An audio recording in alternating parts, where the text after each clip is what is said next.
Trois pays, un destin commun. L'AES des peuples en phase avec les autorités chinoises.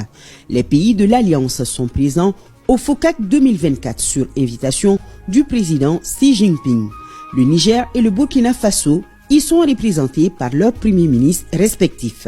Ces derniers, en marge des réunions et rencontres bilatérales, sont venus présenter leur civilité au président de la transition, le colonel Assimi Goïta, président en exercice de la Confédération des États du Sahel.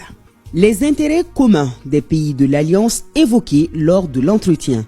Nos trois dirigeants ambitionnent avec l'Empire du Milieu de véritables projets de développement dans divers domaines d'activité.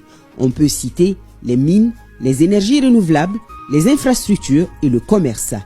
Dans la zone AES, la Chine a su maintenir une politique de respect mutuel dans la conduite des affaires avec nos États, un aspect d'ailleurs prôné par nos dirigeants actuels. C'est pourquoi les deux chefs de gouvernement voient aux Chinois des partenaires fiables sur qui nos pays peuvent compter pour leur développement harmonieux. Et nous avons décidé, comme depuis le début, d'avoir une approche commune, défendre nos intérêts en commun, de mettre en commun nos énergies pour faire face à tous les défis de l'heure. Nous avons attentivement écouté également le président qui nous a donné des conseils, qui a donné des indications et des instructions pour que les travaux en cours pour renforcer cette confédération soient accélérés. Il faut se dire que si une coopération existe, les pays qui l'animent feront toujours tout pour défendre leurs intérêts.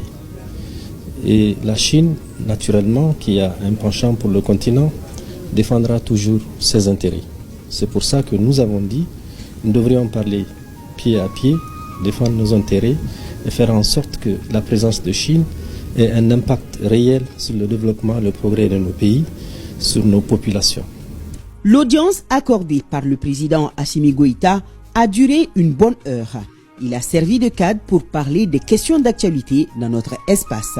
Les trois parties s'inquiètent particulièrement des séries d'inondations qui touchent nos pays. Nous sommes venus dans cette rencontre pour d'abord dire que nous ne sommes pas venus pour tendre la main. Nos pays regorgent énormément de ressources, des ressources humaines, des ressources naturelles.